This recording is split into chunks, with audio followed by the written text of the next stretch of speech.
이론 플러스 마스터 TV 마스터 오릴라입니다.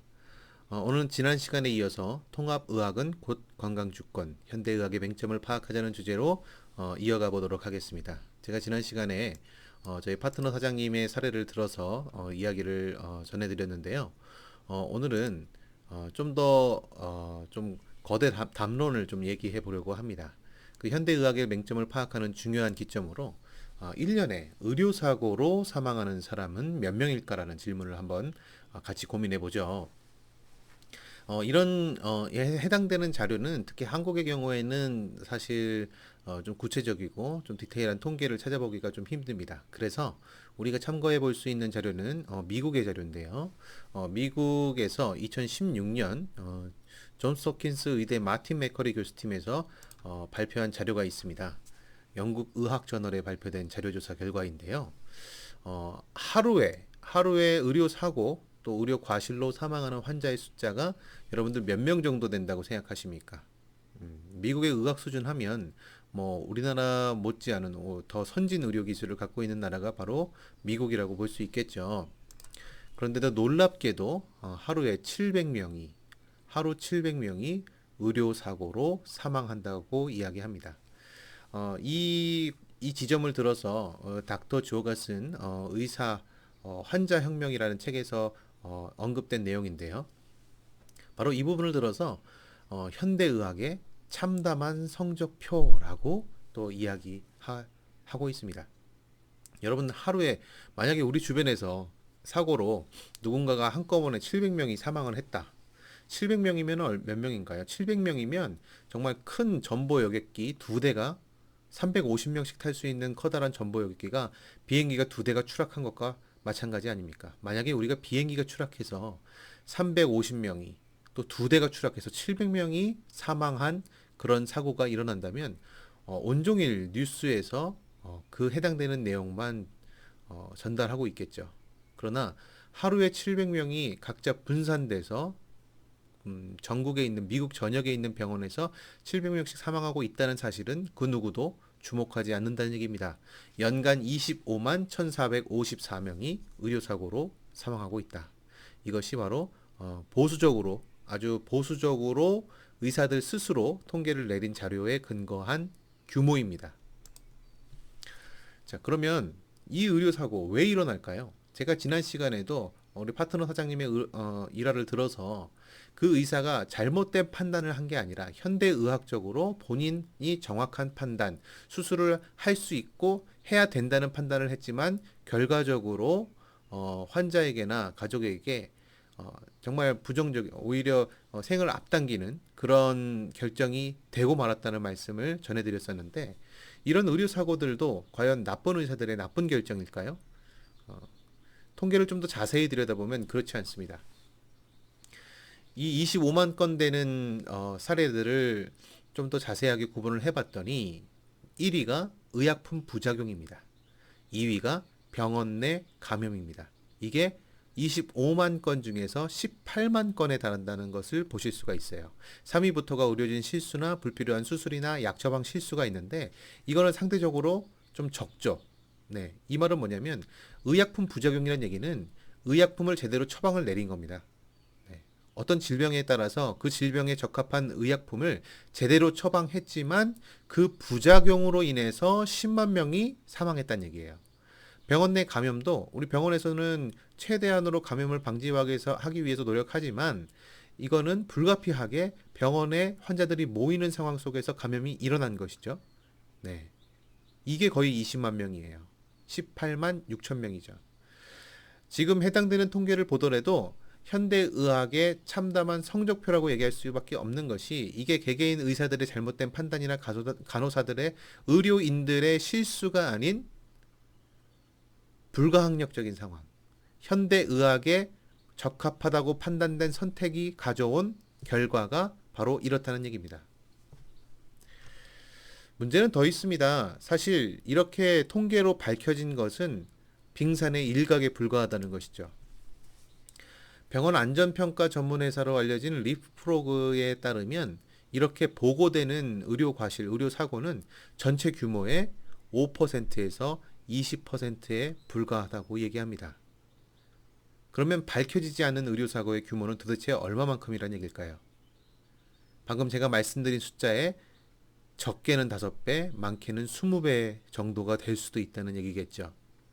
그리고 지금 제가 말씀드린 내용은 미국의 경우입니다. 우리나라의 경우에는 사실 의료 분쟁이 의료 과실, 또 의료 사고에 대한 법적 분쟁이 많이 일어나고 있고 해마다 증가하고 있습니다만 그 모든 치료의 입증 절차 그것을 이게 의료 사고라는 것을 의료인의 과실이라는 것을 입증하기란 정말 쉽지 않은 거 여러분들도 아실 겁니다.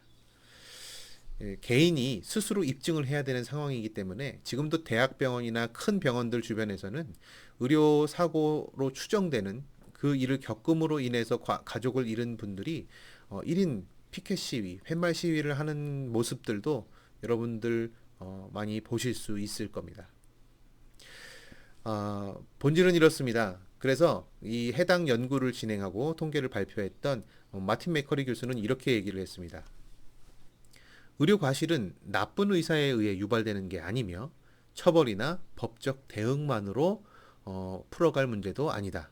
의료 과실의 구조적 문제를 해결해야 소중한 생명을 잃지 않는다. 이 말은 지금 우리가 절대적으로 의지하고 있는 현대의학에도 구조적 문제, 구조적 모순이 분명히 존재한다는 말이겠죠. 한국의 의료 기술이 굉장히 급속히 발달한 건 여러분들 잘 아실 겁니다. 예전에만 해도 정말 뭐 뇌 수술이나 암 수술은 미국에 직접 돈이 있으면 건너가서 수술을 받고 오는 경우도 굉장히 많았지만 최근엔 그렇지 않습니다. 그런데 그 이유가 뭘까요?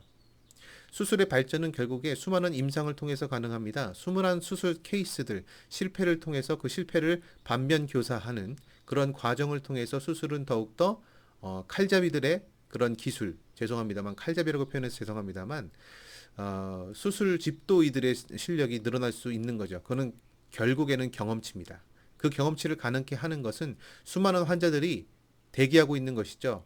언제든지 내 배를 갈라달라고 대기하고 있는 현실 속에서 이 수많은 사례들 속에서 의사들은 숙련으로 거듭날 수가 있는 것입니다. 제가 비단 이게 독일과 일본이 2차 세계대전 시절에 전범 국가였죠. 그 시절 인권이 유린되고 수많은 사람들에게 생체 실험을 했던 국가가 바로 독일과 일본입니다. 731 부대 여러분도 잘 아실 겁니다. 마루타로 알려져 있죠. 실제 그런 실험들을 바탕으로 해서 의료기술 그리고 의약품 기술이 굉장히 지금 현재도 많이 발달해 있는 것이 독일과 일본입니다. 우리나라는 지금 우리가 인체 실험을 하지 않는다고 하지만 당연히 지금은 자유민주주의 사회에서 인권이 존중되고 있지만 실상 환자들의 인권은 어떻냐? 환자들의 인권은 어떻게 병원에서 취급당하고 있느냐를 여러분들 곰곰이 생각해 보신다면 이것은 실상 우리가 현대의학의 발전과 수술의 어떤 하나의 사례로 취급받고 있지는 않는지를 우리가 짚어볼 필요가 있습니다. 현대의학의 구조적 문제. 저는 이걸 한번 짚어볼 필요가 있어요. 환자혁명을 쓴 닥터 존은 이렇게 얘기합니다. 제약회사가 장악한 의료계다. 제약회사, 빵빵한 자본을 바탕으로 의사에게 지원을 해줄 수 있을지를 결정할 수 있는 이 제약회사에 의해서 의료계도 좌우된다는 것입니다. 실상 의료계에서 중요한 자리, 뭐 병원장이 됐던 의대의 어떤 중요한 교수 자리가 됐던 그런 부분에서 제약회사의 입김이 굉장히 강하다는 것이에요. 이것은 뭐 미국의 사례겠지만 한국이라고 크게 다르지는 않을 거라는 추정을 할 수가 있겠죠. 이 제약회사의 입장에서 의료는 곧 산업입니다. 병원은 영리를 추구하는 이익을 추구하는 기관이 아니죠. 비영리단체라는 그런 정의를 내리지만 실상 그 병원과 의료계를 좌지우지하는 제약회사에게는 결국에 의료는 돈을 벌어야 되는 산업이라는 거예요. 그 산업적인 측면에서 접근을 하기 때문에 그 부분에서 사실 환자들이 많이 발생하는 것이 돈을 벌기가 수월할까요? 아니면 예방을 통해서 병든 사람이 줄어들고 환자가 없는 것이 더 돈벌이에 유용할까요? 제약회사에게 의료는 산업이지만 예방은 돈이 안 된다. 우리가 이 지점을 놓치지 말아야 합니다. 그리고 이 현대의학에서 그래서 의도적으로 놓치고 있거나 애써 모른 채 하거나 어쩌면 정말 중요한 관점들을 놓치고 있는 것들이 바로 여기에 있습니다. 현대의학이 놓치고 있는 중요한 관점들. 첫 번째, 스트레스 관리입니다. 두 번째, 운동 부족이죠. 세 번째, 미량 영양소 결핍입니다. 네 번째, 화학물질 범벅인 농산물이죠. 다섯 번째가 식품 첨가물 가공식품의 위험성이고요. 여섯 번째가 환경호르몬, 그리고 제가 하나 추가해서 일곱 번째, 관계 단절로 인한 고립감. 특히나 이 코로나 시기에 더더욱이 그렇죠. 우리가 정서적 우울감. 이런 것들, 우리가 병원에 가면 지금 당장 피를 뽑고 검사를 해서 그 디테일하게 검사 결과가 어떻고 수치가 어떻고 숫자로 모든 인간을 판단하는 것이 현대의학의 한계입니다. 그러나 인간은 단순히 숫자로 정의될 수 없는 굉장히 총체적이고 사회적이며 정서적이고 더 다원적인 총합체로서의 인간을 이해한다 그러면 이 사람의 스트레스적인 부분, 운동 부족 부분, 그리고 식단 관리를 어떻게 하고 있는지를 포괄적으로 우리가 관리를 해줘야 진정한 건강, 진정한 예방이 가능하다고 볼 수가 있을 겁니다. 그런데 이게 현실적으로 가능할까요? 지금 환자들이 쏟아져 들어오고 있는 병원의 입장에서 의사가 한 사람 한 사람의 스트레스와 운동 부족과 영양소 관리를 해줄 수가 있을까요? 네, 현실적으로 불가능하다는 얘기입니다. 그렇기 때문에 우리에게 필요한 것이 바로 환자의 주권, 우리의 진정한 건강 주권을 회복해야 된다. 우리는 어떻게 해야 되냐? 이제는 내가 질병에 걸리기만을 그냥 막상 기다릴 것이 아니라 내가 먹고 싶은 대로 먹고 운동도 실천하지 않고 내 주변에 내 건강을 위해하고 위협하는 여러 요소들을 환경적인 위험을 제거하지도 않고 그냥 사는 겁니다. 아직은 건강하니까, 아직은 아프지 않으니까, 아직은 빨간불이 들어오지 않았으니까.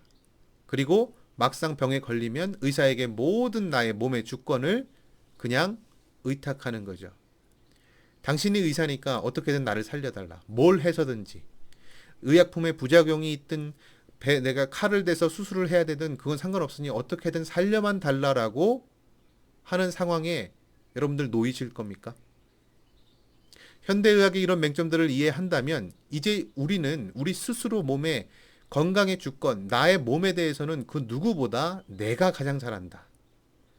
그것을 안다면 내가 병에 걸리기 전에 나의 식생활을 관리하고 내가 병에 걸리기 전에 운동을 실천하십시오.